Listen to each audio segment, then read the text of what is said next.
오늘 여러분이 왜 오셨습니까? 한번 물어봅시다. 그냥 왔어요? 아니 쉽게 그냥 답해 보세요. 오늘 왜 오셨어요? 하나님 만나러, 뭐 설교 들으러, 예배 드리러, 뭐 이런 여러 가지 있겠죠. 하나님 만나서 뭐 하게? 하나님 만나서 뭐 하게? 응답 받아서 뭐 하게? 아니 좋은 일이죠. 엄청난 일이죠. 근데 답을 해보세요. 자, 응답 받아서 뭐 할게? 뭐 하나님 뭐?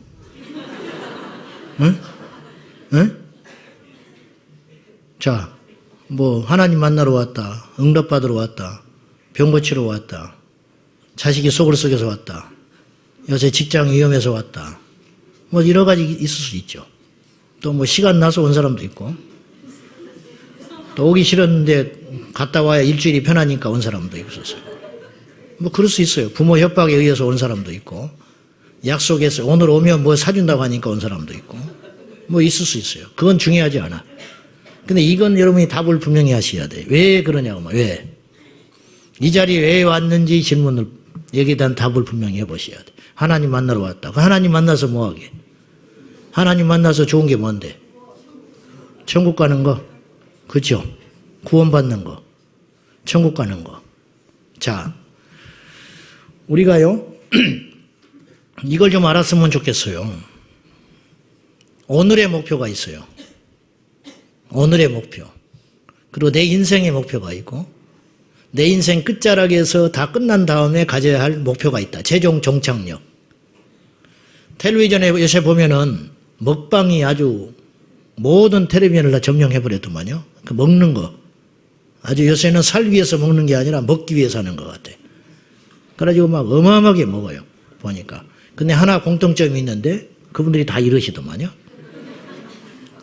근데 그분들이 왜 먹을까? 맛있어서 먹기도 하겠지만 제가 볼 때는 연출도 제법 있을 거라고. 막 쩝쩝거리면서. 근데 실제로 먹어보면 별것도 없는 것도 상당수 있을 거예요.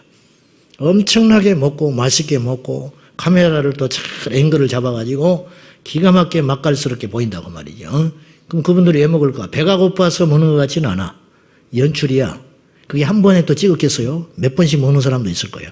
근데 막 배가 이렇게 찼는데도 처음 먹는 것처럼 맛깔스럽게 먹어야 할 때도 있었을 거라고. 왜 그럴까? 인기를 얻으려고. 돈을 벌려고 그러는 거예요. 그 사람도 돈 벌려고 그러는 거예요. 여러분, 그죠? 돈 벌려고 먹는 거예요. 돈 벌려고. 살 위해서 먹는 사람들이 아니에요. 그 사람들은. 아프리카 기근당한 아이들이 먹는 거하고는 달라. 인기를 얻고 유명해지고 돈을 벌기 위해서 그걸 먹는 거라. 돈 안 준다면 그건 안 나갑니다. 출연 안 할 거 아니에요. 그럼 돈을 왜 벌을까? 이 땅에서 남 고생할 때 고생 안 하고. 이 본능이죠. 이 사람들의 목표는 그거예요. 우리에게도 목표가 있어요. 조금 고생한 사람은 이제 행복해지는 게 삶의 가치가 목표인 사람이 있어요. 행복하게 사는 거. 나는 자연인이다. 거기 보면 거기에 나오는 사람들이 다 이구동성 이렇게 이제 먹는 거 거기서도 먹는 거 나와. 먹는 거 나오고 어떻게 이 산에 오게 됐느냐고 물어봐요. 그러면 거의 세상에서 실패한 사람, 병든 사람, 고난을 당한 사람들이 많아요. 근데 이 다 그들이 마지막으로 하는 말이 뭐냐면 지금 생활이 너무 행복하다는 거예요. 거짓말일 수도 있어. 오갈 데 없어서 그렇게 있는 사람도 있을 수 있어요. 너무 만족스럽다는 거예요. 빨리 오지 못해서 자기가 후회가 된다는 거예요. 돈은 없지만 자기가 돈도 없고 세상적인 거 다 아무것도 없지만 자기는 혼자지만 이 생활이 너무너무 만족스럽고 행복하다는 거예요. 그 사람들은 거기에 삶의 가치를 깨달은 거예요. 그럼 그들이 인생이 자기들은 행복하다고 행복에 초점을 맞추니까 자기는 행복을 얻은 거예요. 행복의 파랑새를 얻었다고 말이에요. 우리 성도들에게 물을 수 있어요. 왜 예수를 믿는가? 왜 이 자리에 와 있는가? 왜 나는 목회를 하는가? 근데 설교를 하는 자도 그렇고 설교를 들을 때 우리가 조심해야 할 것은 우리가 자칫하면 행복, 가치를 행복에 두는 거, 가치를 사랑해 두는 거. 예수 믿는 사람은 사랑해야 된다. 그리고 내 자신을 비우고 다른 사람에게 양보하고 이타적인 삶을 사는 거, 이런 것들이 이제 주로 설교들이 많아요, 사실은. 그것을 인하여 우리 인생의 목표를 삼는 것이 과연 하나님께서 우리를 불러주신 목적이 될 수 있는가? 이걸 한번 따져보자는 거예요. 자, 오늘 하루를 만족스럽게 살려면 배부르고 내가 하고 싶은 대로 살면 돼요. 그러나 인생의 마지막까지 볼 때 행복하게 사는 거, 그리고 사랑하며 사는 거, 죽을 때 후회한다잖아요. 미워했던 거 후회하고. 부자 안 된 것 때문에 후회한 사람은 없대요. 거의 누구를 용서하지 못한 거, 그때 내가 좀 참았어야 되는데 참지 못한 거, 그때 내가 자식을 이렇게 키워서 조금 했었는데 별것 아닌데 내가 그걸 이렇게 해가지고 자식하고 등을 갈려서 내 가슴에 이렇게 한이 돼서 죽는다. 이러는 거. 이런 거 후회하고 죽는단 말이에요. 이게 이제 그러나 최종 목적 같지만 우리는 그 너머의 걸 하나 봐야 돼요. 그래도 그거는 인생의 중간 목표밖에 안 돼. 우리가 최종적으로 가져야 할 세상 사람들은 알지 못한 엄청난 비밀이 하나 있는데 그 비밀이 뭐냐면 천국에 대한 비밀이에요. 천국에 대한 비밀. 결국 예수께서 우리에게 주시려고 하는 약속과 우리에게 주신 축복은 그것이에요. 그러니까 이걸 잊어서는 안 된다는 거예요. 생명만큼 가치 있는 게 있습니까?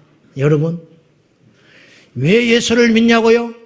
구원받기 위해서 믿는 거예요. 왜 구원받느냐고요? 천국 가야 하기 때문에. 그거 외에는 없는 거예요. 그거 외에는.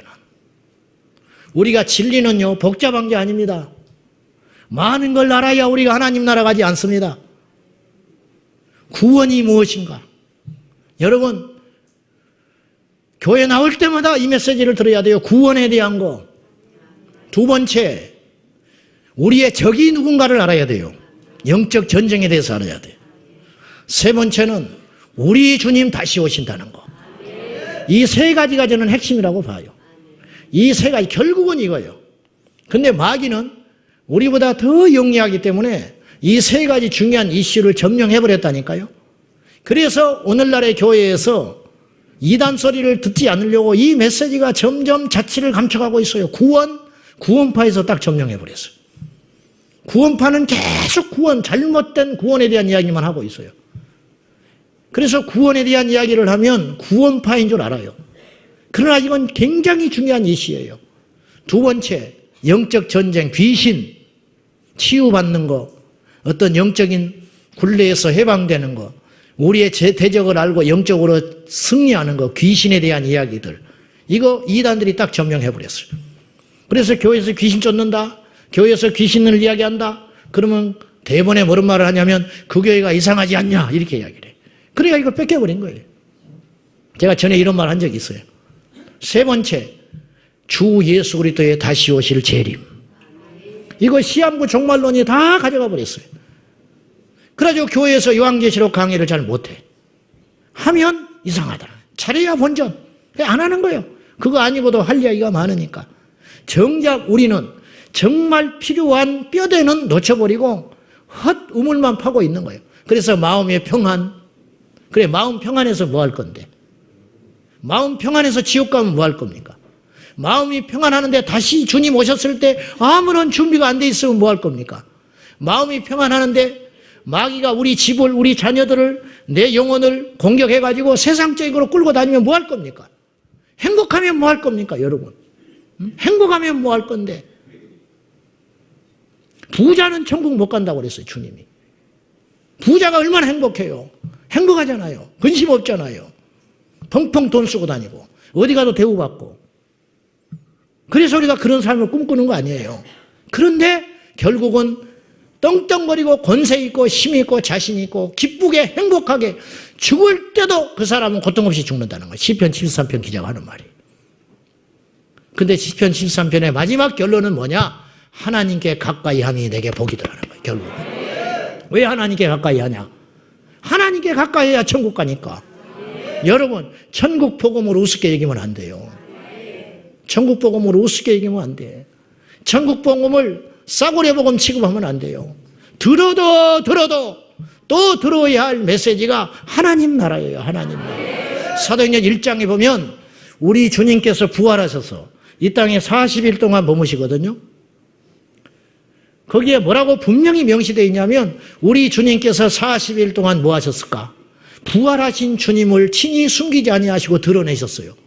그리고 제자들도 만나시고 그리고 숨겨진 낙심되어 있는 많은 사람들을 모이시고 그리고 고린도전서 15장의 표현에 의하면 바울이 말한 대로 자기도 주님께서 만나주셨고 12형제도 만나주셨고 500여 형제에게 동시에 보여주신 적도 있었다. 그리고 주님께서 40일 동안 분주하게 당신의 사역을 하고 계셨는데 그 다니시면서 40일 동안 우리 주님께서 주로 던지신 메시지의 핵심이 뭔가? 사도행전 1장에는 분명히 이렇게 이야기하고 있어요. 하나님 나라의 일을 말씀하시니라 그랬어요. 하나님 나라의 일. 물론 이 땅에 십자가에 달리시기 전에도 우리 예수님은 천국에 대한 메시지를 많이 말씀하셨어요. 그런데 이미 부활하신 주님은 그때는 이미 십자가도 증거하시지 않고 이제는 하나님 나라에 대해서만 이야기하셨다는 거예요. 사람들은 관심 있는 걸 이야기합니다. 그리고 말하는 것이 그 사람이에요. 말하는 것이. 지금 고3 애들은 포기하지 않은 애들. 걔들은 지금 모여서 무슨 이야기 하냐면 대학 이야기만 계속하는 거예요. 그게 정상이에요. 고3 교실에 들어가면 대학 이야기해야 돼. 시험 이야기해야 되는 거예요. 지금 이야기가 아닌데. 산부인과 가면 아이 낳는 이야기만 하는 거예요. 예수 믿는 사람은 무슨 말을 해야 되냐? 천국 이야기 해야 되는 거예요. 천국 이야기. 예수 믿는 사람이 무슨 이야기 합니까? 예수 믿는 사람이 세상의 이야기를 뭐하러 하고 있냐고. 남의 말을 왜 그렇게 하고 있냐고. 예수 믿는 사람들의 중요한 이슈는 하나밖에 없어요. 이제 모든 것은 옛일이에요. 옛일은 바꿀 수 없어요. 옛적 일을 기억지 말라 그랬어요. 주님이. 옛적 일은 바꿀 수도 없고 기억해서도 안 되는 일이에요. 오직 우리가 옛적 일 중에 하나만 기억하라면 십자가만 기억하면 돼요. 우리 주님이 이루어주신 십자가의 사건. 그거 외에는 알 필요도 없고 알 이유도 없는 거예요. 그럼 우리가 앞으로 닥칠 일을 의논하고 계획하고 준비하는 것이 지혜로운 거예요. 그래야 안 그래요? 우리에게 닥친 일이 뭐냐? 바로 하나님의 나라다. 천국이다 그 말이에요. 오늘 그 천국에 대한 이야기 좀 해봅시다. 천국에 대한 이야기. 우리가 곧 닥칠 현실이에요. 우리가 비행기를 타고 어디를 갑니다. 짧게는 뭐 한두 시간, 길게는 열 몇 시간, 20몇 시간씩 중간 기차기 경유해가지고 비행기를 타고 갑니다. 비행기를 타면 결국은 그 나라에 도착하는 거예요. 그죠? 결국은 도착해. 시간의 문제지.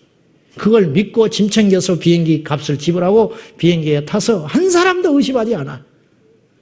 가다가 비행기가 떨어질 것을 믿었고 염려했다면 한 사람도 그 비행기에 오르지 않았을 거예요. 전부 믿음이 있어요.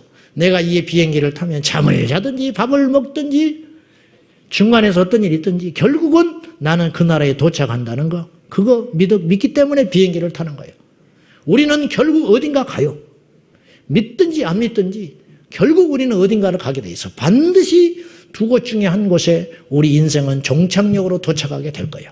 그래서 제가 예전에 이런 설교를 했어요. 우리에게 닥칠 현실이다. 천국과 지옥은. 천국과 지옥이라고 하는 것은 먼 피상의 나라, 우리 마음속에 우리 생각 속에 존재하는 이념적 나라가 아니라 분명히 우리가 눈으로 보는 것처럼 손으로 만진 바 되는 것처럼 고린도전서 13장 13절의 표현에 의하면 13장 절에 13절 이전의 표현에 의하면 지금은 힘이 하나 그때에는 눈과 눈으로 보는 것처럼 손으로 만진 것처럼 우리가 느끼는 것처럼 아픔을 느끼고 기쁨을 느끼고 배고픔은 배부름을 느끼고 기쁨을 느끼는 것처럼 그날은 확연하게 드러나게 되는 날이 온다. 그때가 언제냐? 그때가 그날이 언제냐? 하나님의 나라가 우리에 입성하게 될 때. 멀지 않았어요. 이 중에는 몇 년, 길게는 몇십 년 안에 반드시 우리는 어딘가에 도착하게 돼 있어요. 이거 잊지 마라.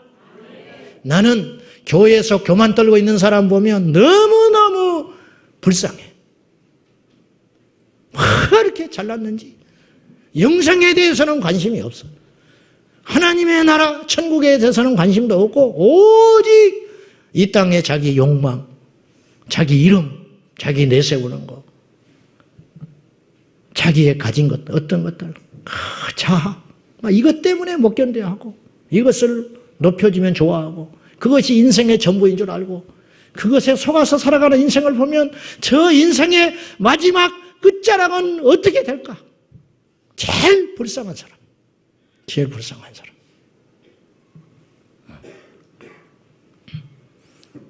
제가 왜 신천지 이런 거에 대해서 그 지저분한 소리를 내가 계속 하는지 아세요? 지옥에 끌고 가기 때문인 거예요. 얼마나 아까워. 헛고생만 하다가. 왜 제가 밖에 나가서 기웃거리지 말라고 하는지 아세요? 어딘지도 모르고 기웃거리고 돌아다니다가 그 들은 이야기 하나하나가 영에 확 박혀가지고 그 뒤로부터는 정통 교회에 와서 설교가 안 들어와요. 자꾸 이상하고. 그러니까 가지 말라는 거예요. 내가 쫄짱부라서 그런 게 아니라고. 살리려고 그러는 거예요. 살리려고. 속도 모르고. 주님은 아셔. 우리 주님은. 우리보다 더 여러분의 영을 천국으로 인도하고 안전하게 해줄 수 있는 것이라면 저는 기쁘게 축복하며 보낼 수 있어요. 그리고 나는 그분한테 가서 무릎을 꿇고 배울 수 있어요. 정말이야. 그러나 그것이 아니라면 기웃거리지 말라는 거예요. 왜? 어쩔지 모르니까. 어쩔지 모르니까. 제가 고등학교 학창 시절 때 여호와 증인을 한 번 대면해가지고 내가 그 사람 꺾어보려고 그때 대화한 그 한마디가 아직도 내 머릿속에 있다니까. 근데 몇 년씩 모르게 성경 공부를 하고 정체불명의 사람을 만나가지고 그 속에 들어가 있는 그 오염된 영적 사상과 생각은 어떻게 뽑아내려고 하냔 말이에요. 겁없이. 그러니까 기웃거리지 말라는 거예요. 예민할 수밖에 없는 거예요. 저는. 예민할 수밖에 없는 거예요. 왜냐? 생명이 왔다 갔다 하는 것이니까. 생명이 왔다 갔다 하는 것이니까.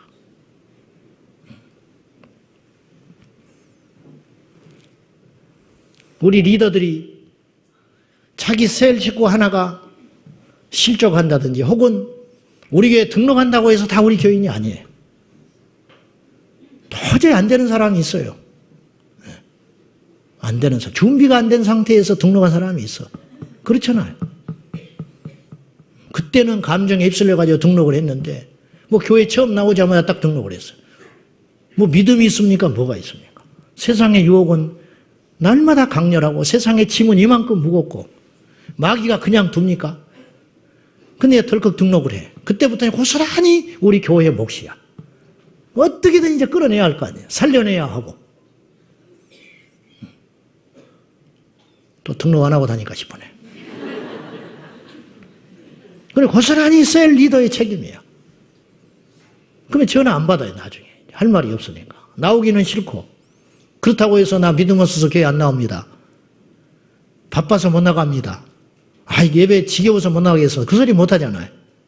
그냥 이린저런 핑계 대고 한 달, 두 달 하다가 전화 안 받아버리고 나중에는 할 말 없으니까 교회에서 전화하면 딱 끊어버리고. 그 상처가 얼마나 큰지 아세요? 리더들한테. 그러고도 이제 다 막 울어 와서 새벽에.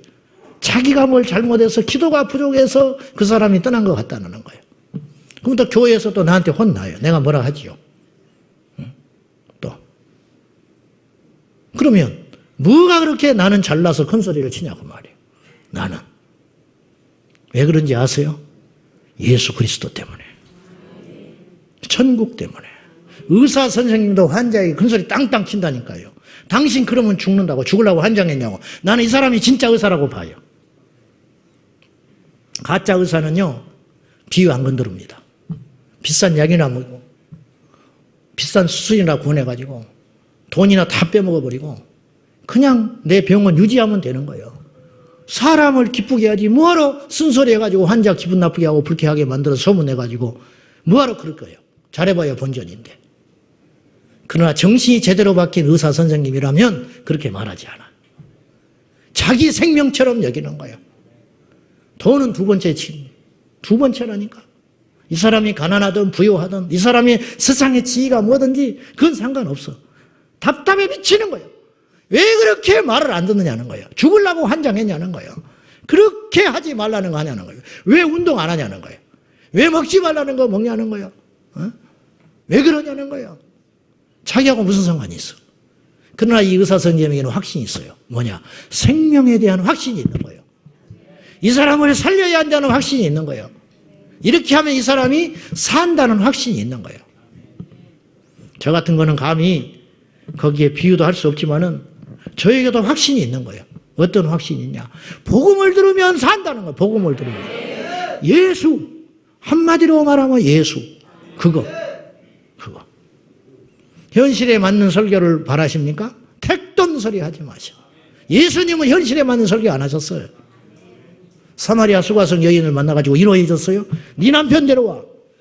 없는데요. 맞다. 네가 여섯 번째 남자하고 살고 있으니 네가 남자가 없다는 것도 맞는 말이다. 전곡을 찔러버리는 거예요. 수술 들어가 버려, 수술. 대놓고 부자한테 천국 못 간다 해버리고. 가룟 유다에게 회개할 기회를 주시고자 이 중에 한 사람은 마귀야. 어떻게 그런 말을 하셔? 그 상처받는 건 어떻게 하라고? 현실에 안 맞는 소리만 계속하고 다니시는 거예요. 현실에 안 맞는 소리. 성경은 현실에 맞지 않는 이야기로 가득 차 있어요. 고난받는 것이 유익이다.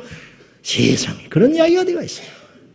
고난 지긋지긋 고생해 지긋지긋. 가난, 질병, 고통, 속 썩이는 거, 가슴앓이 하는 거 지긋지긋하고 지긋.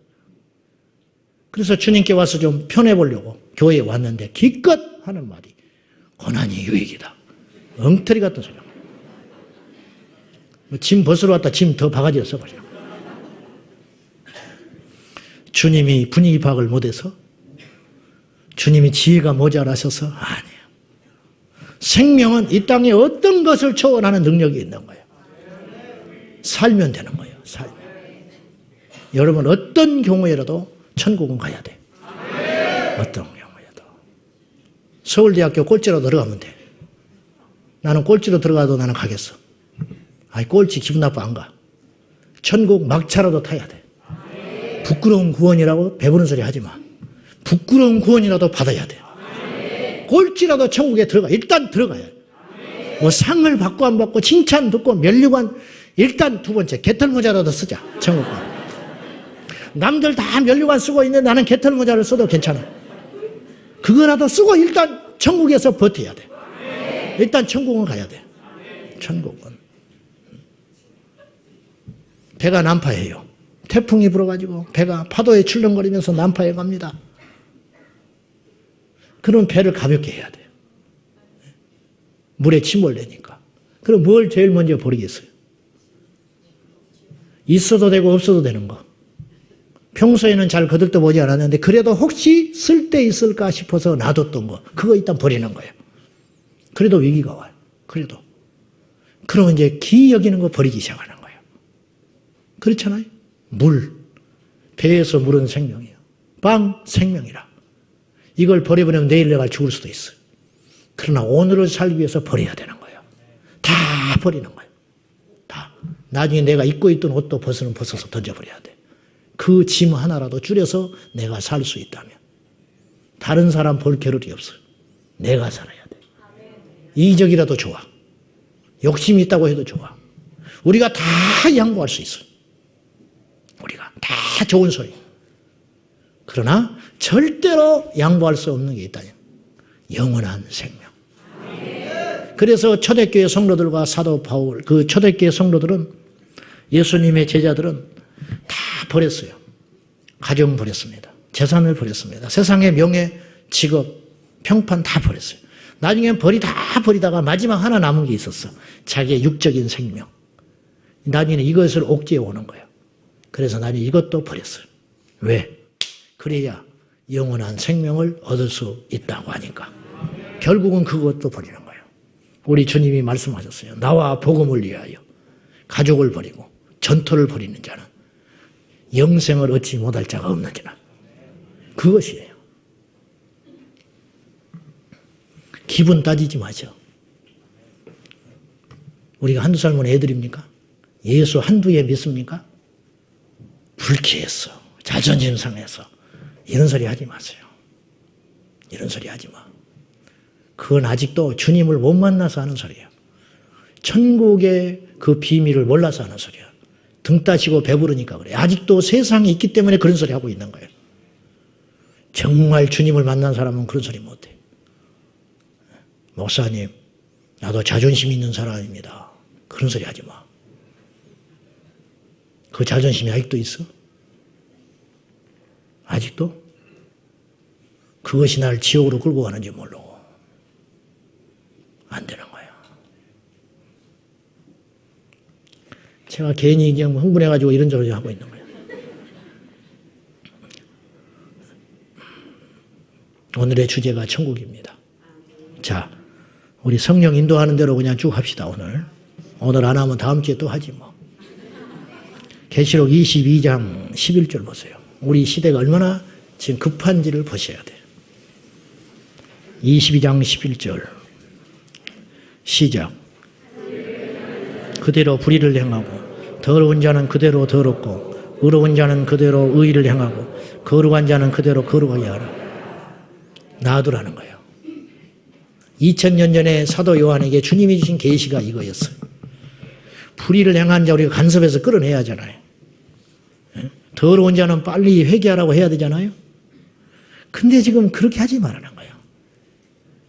너 하나 살기도 바빠. 나도. 불의한 자 나도. 더러운 자 나도. 거룩한 자 나도. 칭찬할 것도 없고 욕할 것도 없어. 너나 잘해. 너 영혼 어디로 가고 있어? 너는 죽으면 안 돼. 이 말이에요. 왜? 때가 가까이 왔다. 종말의 때가 왔다. 그 말이에요. 세상 사람들과 하나님의 사람들의 관심은 분명히 차이가 있어야 합니다. 같다면 그건 이상한 일이야. 세상 사람도 여러분이 칭찬을 듣고 상식적이라는 말을 듣는다면 여러분은 뭔가를 돌아봐야 돼요. 여러분은 뭔가 잘못된 사람들이에요. 세상이 이해할 수 없는 길을 걸어가는 사람이 예수의 길이야. 그것을 좁은 길이라 했어. 그것이. 세상 사람들로부터 전혀 구별됨이 없다면 우리는 돌아봐야 돼. 우리는 예수의 사람이 아닐 수 있다는 뜻이에요. 구별점이 있어야 한다는 거예요.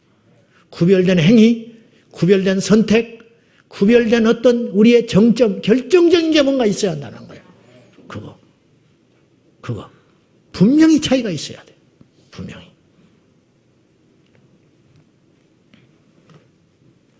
이상하리만큼 이 땅의 성도들은 천국에 관심이 없어요. 이상해. 온통 이 땅에만 관심이 많아. 응답받는 거, 뭔가 잘 되는 거. 안 그런 것 같지만 결국은 기복적 신앙을 다 갖고 있어요. 여러분, 복은 구한다고 오는 게 아니에요. 이런 거 있잖아요. 말하는 대로 인생은 됩니다. 그런 엉터리 같은 소리 하지 마. 주님의 뜻대로 되는 거예요. 꿈을 꾸십시오. 그대로 됩니다. 엉터리 같은 소리 하고 있어. 주님이 그렇게 말하신 적 있어요? 내가 복음을 하고 있어. 무슨 꿈을 꾼 대로 돼. 주님의 뜻대로 되지. 안 된다니까. 그 거짓 복음이에요. 속지 마세요. 지극히 인간적 복음이라. 아니에요. 절대 그렇지 않아. 우리 뜻대로 살면 반드시 망해요. 안 되는 거예요. 때로는 우리가 가기 싫은 길을 걸어가야 돼요. 때로는 인생에 버거운 짐을 지고 우리가 나아갈 때가 있는 거예요. 그런데 그 길이 생명의 길이기 때문에 우리 하나님 우리의 고난을 허락하시는 거예요. 우리에게. 그걸 받아들이는 게 믿음이라니까. 우리 중에 가난하기 때문에 예수 만난 사람이 있어요. 복이죠. 우리 중에 아팠기 때문에 예수 만난 사람이 있어요. 우리 중에 가정이 깨졌기 때문에 예수 만난 사람이 있다고. 다 말은 안 하지만은 불행이 왔기 때문에 천국 가는 사람이 있다니까요. 그럼 무엇이 복이냐는 거예요. 여기에 눈을 떠야 돼요.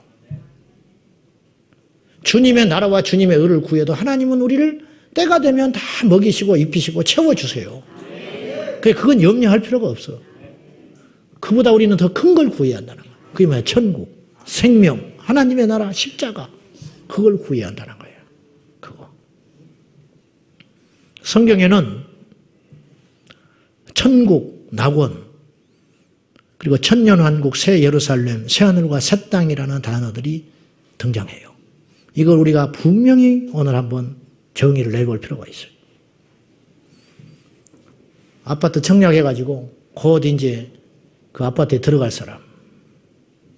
그럼 가족끼리 새 방에 살더라도 계속 그 이야기만 하는 거예요. 아빠, 내 방 생기는 거지? 그럼 네 방 준다. 그러니까 둘째가 와가지고 아빠, 나도 내 방 줘야 돼. 준다.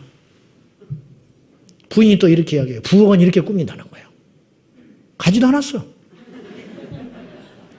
근데 그 이야기만 계속 하고 있는 거예요. 그리고 뼈대가 올라가면 그 옆에 가서 이제 구경해요. 서성거리고. 그래가지고 이렇게 치인다고. 저 몇 층, 몇 호, 저게 우리 집 갈 집이라는 거예요. 두세 개 있는 사람은 그런 것도 안 해. 하나 있는 사람. 처음 간 사람. 막 도배 색깔은 이렇게 하고 이산을 잡아놓고 그 온통 관심이 내가 가야 할 새 집에 있듯이 예수 믿는 우리의 관심으로 온통 관심이 살아도 죽어도 형통해도 불통해도 지금 현실이 차라리 죽는 것이 나으리라 만큼 우리의 삶에 고난의 가시가 있다 할지라도 우리가 잊지 말아야 할 핵심적 단어는 뭐냐면 천국이라는 거예요. 천국. 그걸 잊지 마라. 결국 우리가 예수 믿는 이유는 그거예요. 우리는 몰라서 그렇지 우리 영은 전부 그걸 바라고 있어요, 사실은. 근데 우리가 지금 못 느는 거예요. 내가 이야기했잖아. 전도하러 갔는데 엄청나게 욕을 얻어먹잖아요. 전도하러 갔다가 욕을 먹고 있을 수 없는 수치와 모욕을 당하고 그날 개망신 당하고 돌아갔다는. 너무너무 속이 상해. 아무리 예수를 믿는다 하지만. 그 다음날 새벽기도 가서 엉엉 울고 하나님께 기도했는데 하나님이 환상을 보여주시더라는 거예요. 어제 있었던 우리가 한번 속상한 일이 있으면 이게 안 떠나잖아요. 그리고 우리가 이제 예수를 믿으니까 그걸 기도를 하잖아요. 막 기도하는데 하나님이 그 영혼의 상태를 보여주더라는 거예요. 어제 너를 그렇게 욕하면서 망신을 줬던 그 사람의 상태. 겉으로는 막 입에 담을 수 없는 욕을 하고 거절을 했는데 그 영은 살려달라고 손짓을 하고 있더라는 거예요. 마게도니아 사람들처럼 와서 우리를 도우라고. 이게 우리 영적 상태예요. 이 세상에. 알아요. 우리는 알아. 그래서 죽음을 두려워하는 거예요. 그러나 준비된 자는 두렵지 않아. 박효진 장로님, 소망교도소 소장이신 박효진 장로 은퇴하고 이제 그쪽에 가셨는데 청송교도소에 있다가 그분이 수많은 사형수의 마지막을 봤어요. 내노라 하는 조폭, 두목, 세상을 떠들썩게 했던 연쇄살인범, 죽음 앞에서는 벌벌 다 떨고 오줌 싸버리고. 그러나 그 흉악한 자들도 그 감옥에서 마지막 막차 예수님을 믿고 구원받은 사람의 마지막 죽음은 그렇게 아름답다라는 거예요. 당당하고 힘이 있고 찬송 부르며 할렐루야 천국 간다고. 내가 일찍 예수를 만났더라면. 그러나 나는 지금 천국 간다고. 그렇게 찬송하면서 밝게 가더라는 거예요. 제 아는 집사님 여동생이 응급실 중환자실 수간원이에요. 이분은 분명히 이렇게 증언했어요. 이 사람이 마지막 사고로 죽을 때 죽음 다음에 그 죽음의 시체를 보면 이 사람이 예수 믿는지 안 믿는지 말 안 해도 안다는 거예요. 말 안 해도. 그건 확실히 다르다는 거예요. 누구도 예수를 부정 못한다는 거예요. 감히 나가지를 못해서 그렇지 거기 근무하는 사람들은 다 말 안 하지만 안다는 거예요. 그거예요. 누구도 부정 못해. 천국. 말 그대로 표현하면 하늘나라입니다. 천국, 하늘나라. 그죠? 천국, 하늘나라. 마태복음에만 36번 나와요. 구약에는 안 나와. 안 나온다고 해서 없는 게 아니에요. 표현만 다를 뿐이에요. 천국이라는 단어는 마태복음에 36번 나와요. 디모데후서 신약성경에 4장 18절에 한 번 등장하는데 바울이 디모데에게 편지를 보내면서 천국에 대한 이야기를 하는데 이렇게 말을 해요. 디모데후서 4장 18절. 자, 시작.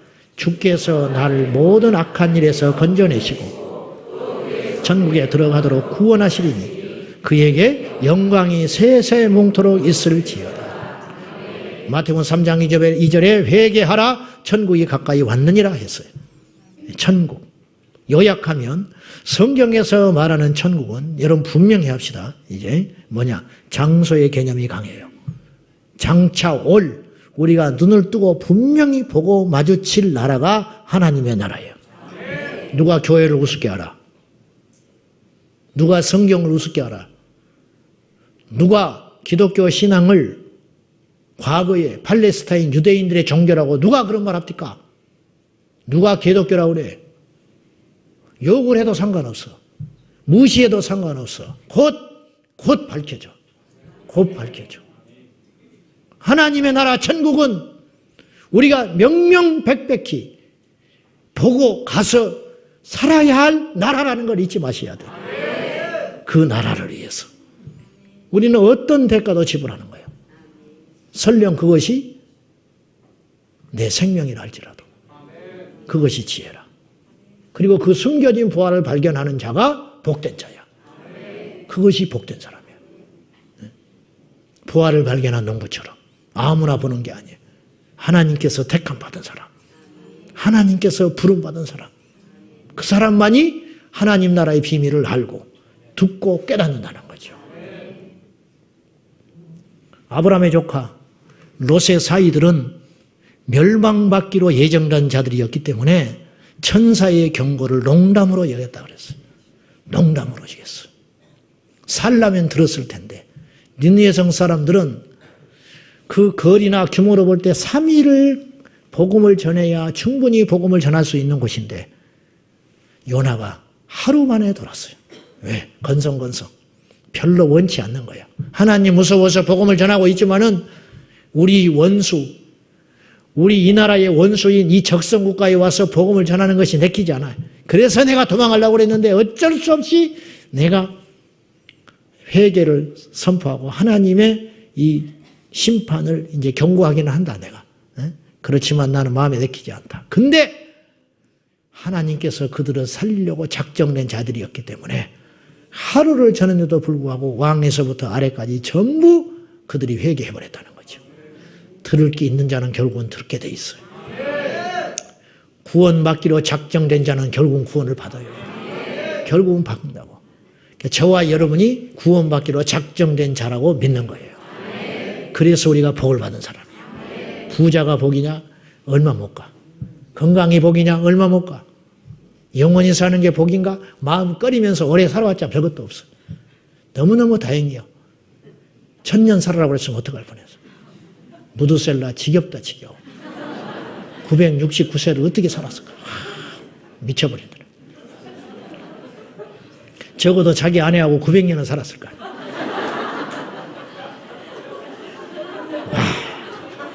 미쳐버린다. 일은 또 900년 동안 일한 거 아니야. 계속 일하면서. 늙지도 않아. 미쳐버린다. 안 늙어버려. 100년이 10년이라. 100살이 됐는데도 100살이 됐는데도 청춘이야. 500살이 됐는데도 청춘이야. 지겹다 지겨워. 얼마나 또 싸움은 시달렸을까. 자기 재산 지키느라고, 땅 파느라고, 추위에 더위에 병에 시달리면서 죽지도 않고 끈질기게 969세.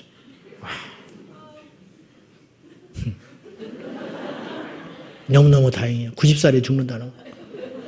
너무너무 다행. 우리가 이런 말을 왜 할 수 있는지 아세요? 죽음이 끝이 아니기 때문에. 천국이 기다리고 있기 때문에. 기억하십시오. 천국은 우리가 가서 누려야 할 나라예요. 나라. 장소의 개념이 커요. 근데 이제 회개하라 천국이 가까이 왔느니라 할 때 주님께서 말씀하신 그 천국이 가까이 왔다라는 말.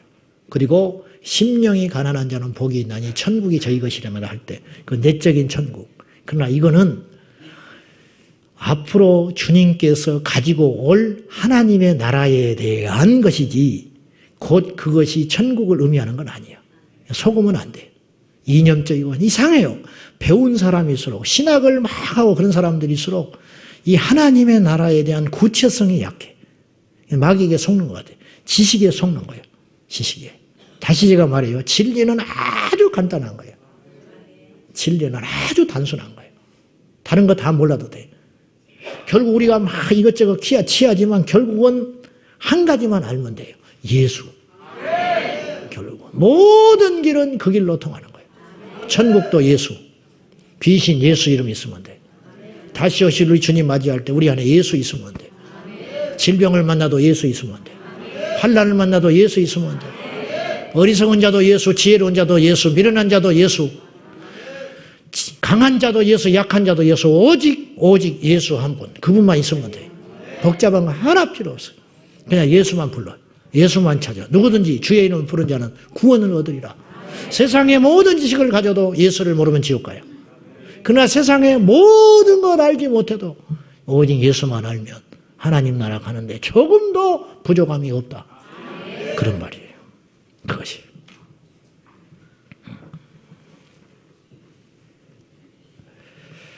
예수께서 말씀하신 천국은 장차 재림과 심판에 이루어질 하나님 나라 새 하늘과 새 땅에 대한 개념으로 우리가 이해하셔야 됩니다.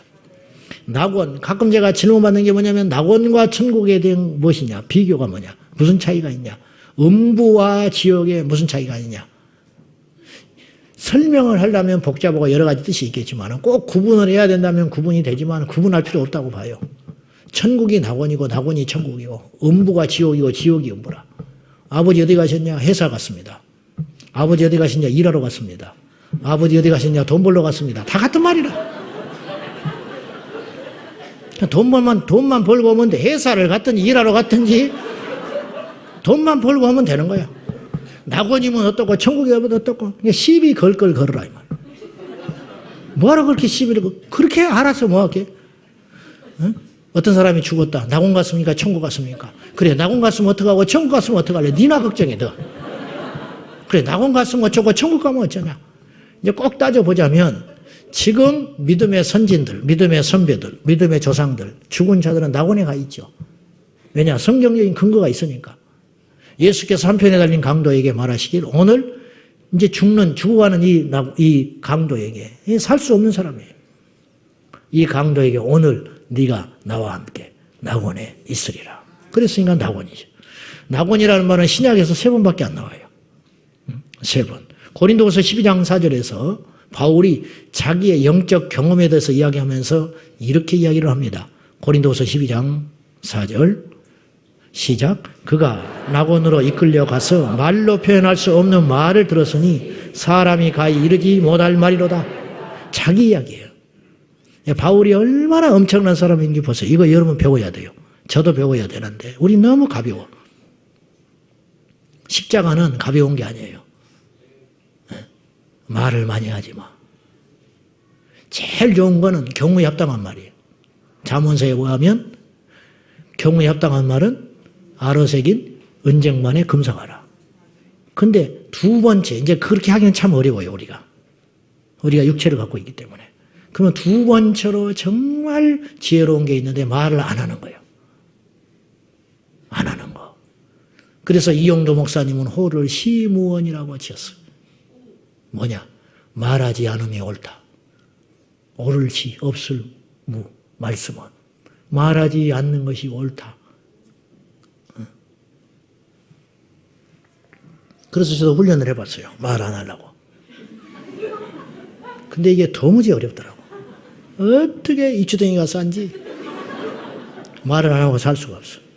그래 어느 날 내가 시냇가를 가가지고 돌을 집었어요. 입에다가 입어버리려고. 입에 자갈을 물려고. 정말 그랬어. 맞는 거 집어넣었더니 커서 이 밖에 있을 때는 작은데 집어넣으니까 엄청 커. 그래서 뺐어. 난 내 입이 그렇게 작은지 몰랐어. 그러니까 또 찾아 나섰어요. 그보다 훨씬 작은 걸 넣었어. 이것도 넣었더니 이것도 커. 그래서 몇 번을 걸쳐서 나에게 맞는 돌 자갈을 하나 얻었어. 그래서 입에다가 넣었어. 왜? 말하지 않는 것이 옳다고 하니까. 입만 열면 더러운 악이 쏟아져 나오니까 저지스러운 말이 쏟아져 나와서 입에다가 자갈을 물려고 실제로 입을 물고 살았어. 기도할 때 밥 먹을 때 빼고 해보겠다. 3일 하고 나니까 살 수가 없어. 그때부터 내가 지금까지 했다면 나는 성자가 됐을 거예요. 근데 그 고비를 못 넘었어요. 요새 내가 다시 할까 싶어요. 입에다가 그냥 반창고를 붙여버려요. 설교할 때 외에는 그래 볼까. 그런 생각도 한다 그 말이에요. 그런 생각도. 자, 바울이 얼마나 엄청난 사람이냐면 14년 전에 받은 계시를 14년 동안 가슴에 묻어놔요. 말을 하지 않아. 그리고 고린도 후서 12장에서 겨우 한마디 할 때도 자기라고 말하질 않아. 내가 아는 한 사람이. 그러면서 그가 낙원으로 이끌려가서 말로 표현할 수 없는 말을 들었어요. 바울이 엄청난 계시를 낙원에 끌려가서 그걸 받았어요. 근데 그걸 말하질 않아. 말하지 않고 가슴에 딱 묻고 죽었어요. 우리 같으면 어제 들었으면 오늘 바로 이야기해버린다. 그것도 과장 막 섞어가지고 막 섞어. 하나님이 한마디 했으면 10마디 했다고 막 해버린다. 막 내가 이렇게 유명하다고, 내가 이렇게 대단하다고, 나만 이런 계시 받았다고, 천국이 어떤 곳인지 아냐고, 주님이 갔더니 내가 본 천국이 어떤 곳인지 아냐고 막 전국에 간증하고 돌아다니까. 전 세계적으로 간증하고 한 번 본 걸 가지고 평생 30년 울고 먹고 사는 거예요. 그러나 바울은 그러지 않았어요.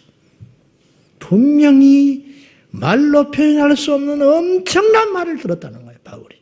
근데 그걸 밝히지 않고 갔어요. 가슴에 묻고. 이게 진짜 능력이다. 이것이. 그때 바울이 하는 표현이 3층천 갔다고 그랬는데 낙원이라는 말로 대신했어요. 내가 이끌려서 낙원에 갔다. 그가 이끌려갔다. 제3자처럼. 이게 결코 신비적인 일이 아닌 것이 영국의 대설교가였던 로이드 존스 목사님이 설교 사역을 마치고 그는 약 40년 넘게 사역을 했거든요. 일찍 시작했어요. 이분이 의사입니다. 원래. 영국 왕실의 의사였어요. 원래. 근데 이분이 자꾸 육신의 병을 고쳐줘도 병을 고쳐주면 이 사람이 나가서 죄를 짓고 또 들어와요. 여기서 이분이 심각한 회의를 느꼈어요. 인간의 본질적인 문제는 질병이 아니구나. 인간의 본질적인 문제는 죄구나. 그래서 죄를 이길 수 있는 이 역할을 하려면 뭐를 해야 될까? 결국은 목회의 길을 가야 된다고 깨달아요. 그래서 이분이 보장된 장례 일을 다 거부하고 목회자의 길을 들었어요. 목회자가 돼서 월급을 받으니까 20분의 1이더랍니다. 의사가 받던 급료에. 그래가지고 처음에 이분이 그 당시 영국 사회는 신학을 하지 않아도 목회를 할 수 있었어요. 그래서 이분이 신학을 하지 않고 사실은 목회를 시작했어요. 나중에 했는지는 모르겠지만은. 그래서 해안 도시에 가서 목회를 시작합니다. 근데 거기에서 하나님께서 어떤 사건을 일으켰어요. 그게 뭐냐면은 그 해안 도시 술주정꾼, 유명한 술주정꾼이 사람이라고 여기지 않는 한 사람이 로이드 존스 목사의 설교를 듣고 변해버려요. 이게 소문이 나. 소문이. 그래서 사람들이 로이드 존스 목사님의 메시지를 듣기 시작해요. 그리고 교회가 크게 부흥을 해요. 아무튼 그런 이제 하나님만이 하실 수 있는 그런 사건들을 통해서 이분이 목회 사역을 마치셨는데 마친 다음에 그의 제자들이 와서 질문을 합니다. 목사님은 평생 몇 번이나 설교를 하셨습니까? 그렇게 물었어요. 횟수를 물어본 게 아니에요. 진짜 설교는 몇 번이나 했냐 그 말이죠. 그때 존스 목사님이 잠깐 고민을 하다가 이렇게 이야기를 했어요. 내가 3번 정도 설교한 것 같습니다. 그랬어요. 그때는 어땠습니까? 물었어요. 그때는 어땠습니까? 그랬더니 이 로이드 존스 목사님이 아주 신비적인 이야기를 하셨어요. 무슨 말을 했느냐? 그때에는 자기 몸에서 자기가 빠져나가더라는 거예요. 설교할 때. 웨스트민스터 교회에서 설교할 때 공중에서 자기를 보고 있더라는 거예요. 설교하고 있는 자기가 보이더랍니다. 그러니까 바울이 이런 말을 했어요. 그가 3층천에 올라갔는데 그의 몸이 올라갔는지 그의 몸에서 영이 떠났는지 그건 모르겠다 그랬어요. 그건 몰라요. 이 몸이 실체로 갔는지 자기 영혼만 그 당시 잠깐 빠져나갔는지 그건 알 수 없다는 거예요.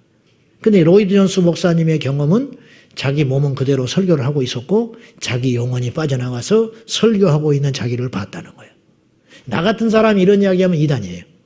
신비적이고. 그런데 이분은 그런 분이 아니거든. 그 시대의 경제, 문화, 정치, 사회, 종교 모든 영역을 섭렵하고 있는 대단한 목회자예요. 이분이. 그분이 그런 말을 했어요. 바울도 그런 경험을 했다는 거예요. 오늘 이 시대에도 그런 일이 일어난다고 한다면 바울이 낙원을 경험하고 삼층천을 경험했다는 것은 결코 이상한 일이 아니라는 거예요.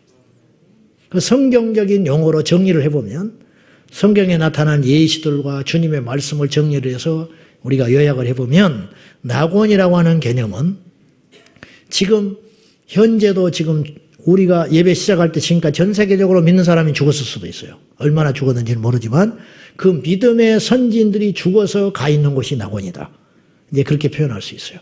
그들이 주님 다시 오실 때 부활하게 되는데 부활하여 우리 주님을 공중에서 맞이하게 될 때까지 임시로 머무는 그 기쁨의 동산이 낙원이다.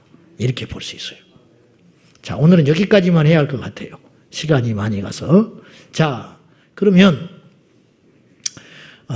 정확히 정의를 내려보면은 믿음으로 죽은 조상들이 천국의 약속을 받고 낙원에 지금 가 있다. 그렇게 봐야 하겠습니다.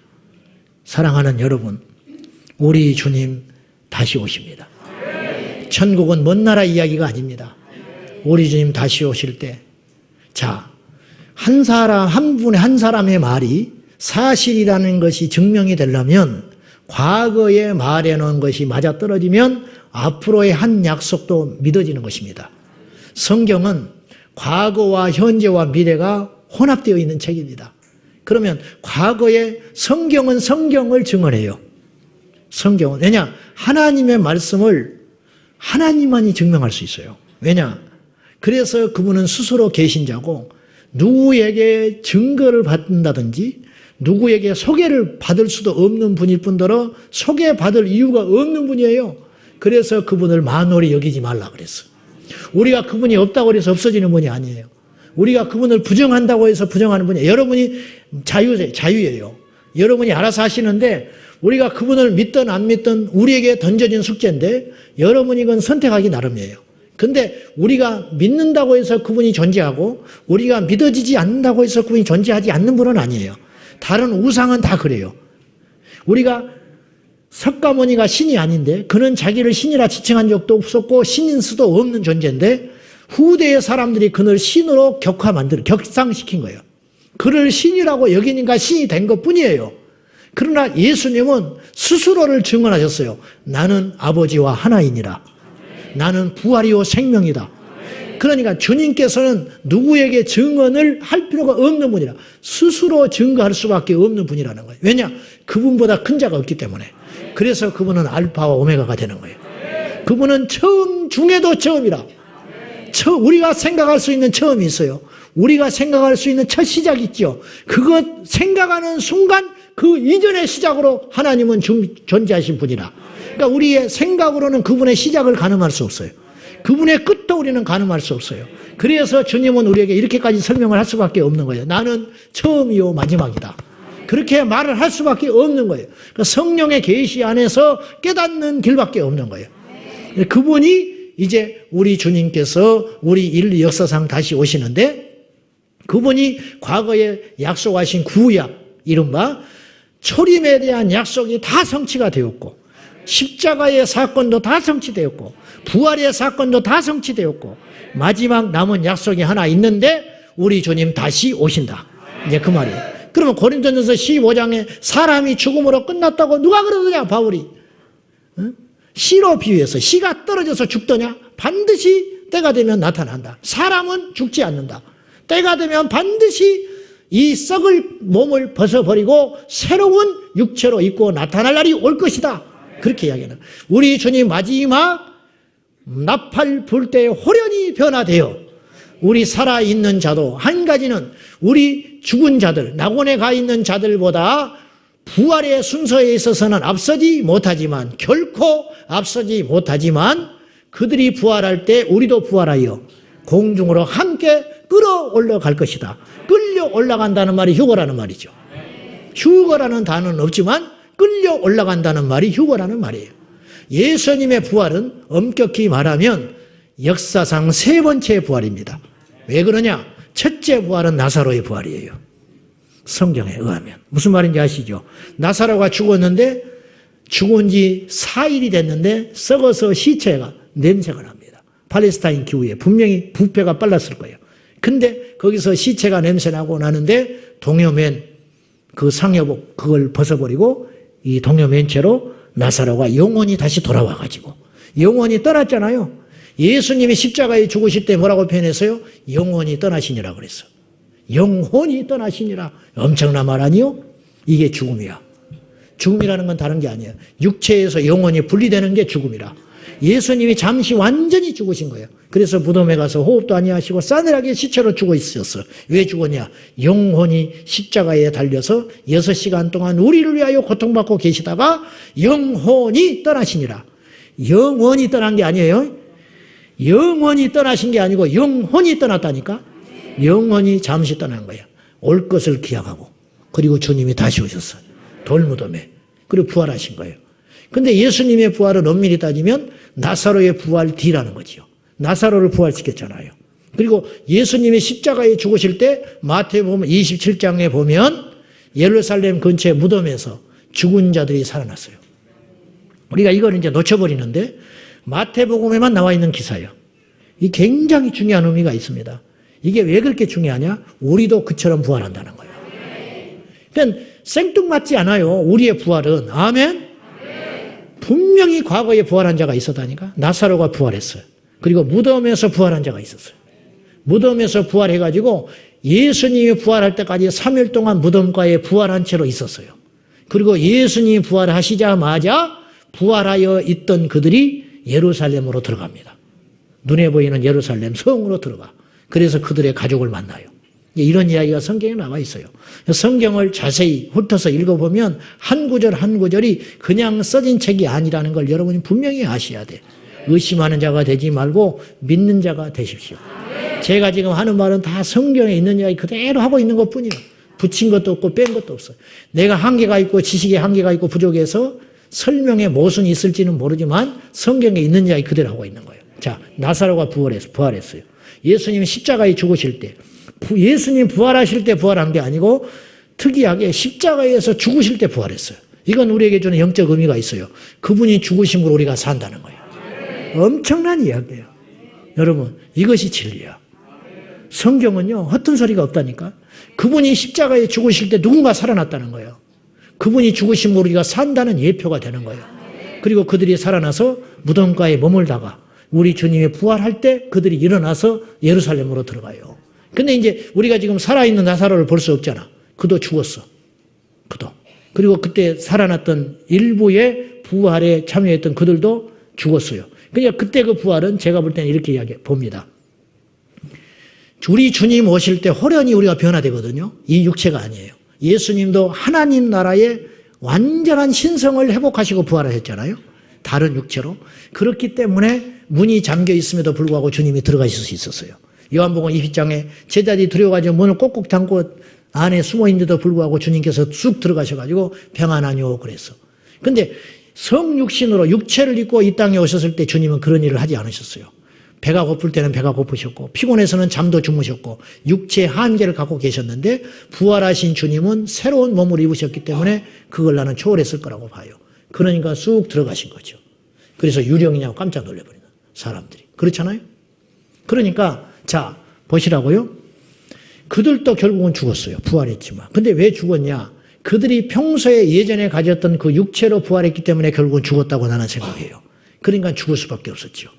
그러나 우리 주님 다시 오실 때 호련히 변화되는 우리 믿음의 선배들이 먼저 부활하고 우리도 부활하여 함께 공중에서 우리 주님 맞이할 때 그 부활체는 이런 몸이 아닐 것이다. 그리고 그 몸을 가지고 천년왕국에 들어간다. 이제 이 말이죠. 그리고 새하늘과 새 땅을 맞이합니다. 오늘은 여기까지만 하겠습니다. 사랑하는 여러분, 여러 가지 복잡한 이야기를 제가 성령 안에서 했는데요. 결론은 이것입니다. 하나님의 나라는 결코 우리의 머릿속에 존재하는 이상적인 나라만은 아니고 우리에게 곧 닥칠 현실이라는 걸 꼭 깨닫고 아무리 벅차고 힘들고 억울하고 힘들어도 예수님을 꽉 붙잡고 예수의 이 십자가의 복음을 꼭 붙잡고 우리 모두 천국에서 뵙기를 주님의 이름으로 축복합니다. 우리 옆 사람과 인사 한번 해요. 우리 천국에서 만납시다.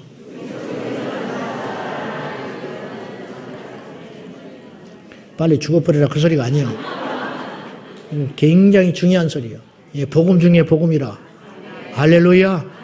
복음 중에 복음이라. 들을 기가 없어서 그렇지, 세상 사람이 못 깨달아서 그렇지, 이 의미를 몰라서 그렇지, 우리는 다 천국에서 만날 자요. 할렐루야.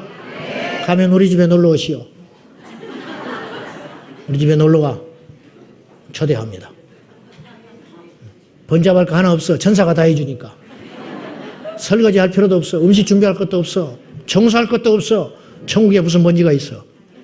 천국. 우리가 꿈꾸는 것 이상의 나라. 우리가 바라는 것 이상의 나라. 그 나라가 천국이라는 걸 꼭 알고 어떤 환난과 핍박에도 이기고 승리하는 저와 여러분 될 수 있기를 예수님의 이름으로 축원합니다. 우리 기도하겠습니다. 살아계신 하나님, 천국의 소망을 잃어버린 이 땅의 그리스도인들에게 다시 한번 천국의 소망으로 가득 차게 하여 주시옵소서. 이 땅의 강단들이 천국의 소망으로 가득 찬 이야기하게 하시고 다시 우리 주님의 이야기로 꽃피우게 하시고 우리 성도들이 모이면 세상의 이야기, 남의 이야기를 하는 것이 아니라 우리 성도들이 모이면 시간 가는 줄 모르고 천국의 이야기를 하게 하여 주십시오. 우리가 곧 가서 살아야 할 그 나라, 애통도 없고 눈물도 없고 한숨도 없고 질병도 없고 고난도 없고 죄도 없고 마귀의 유혹도 없는 그 완벽한 하나님의 나라, 그 위로부터 오실 그 하나님의 나라, 그 나라를 기대합니다. 그 나라를 소망합니다. 그 나라를 바라봅니다. 그 나라를 기다리느라고 우리 영혼이 새하나이다. 주여 속히 오시옵소서. 이 불의한 땅을 통치하러 오시옵소서. 이 약한 땅을 통치하러 오시옵소서. 이 땅에 믿는 자들의 순환을 보시고 아버지 하나님 그 날을 회복시킬 그 날을 우리가 속히 기다리나이다. 오시옵소서. 마르나타 주 예수여 오시옵소서. 오늘 예배하는 우리 성도들 중에 한 사람도 천국의 소망을 잃어버리지 않게 하시고 우리 모두 그곳에서 뵙게 하여 주옵소서. 예수님의 이름으로 기도하옵나이다. 아멘.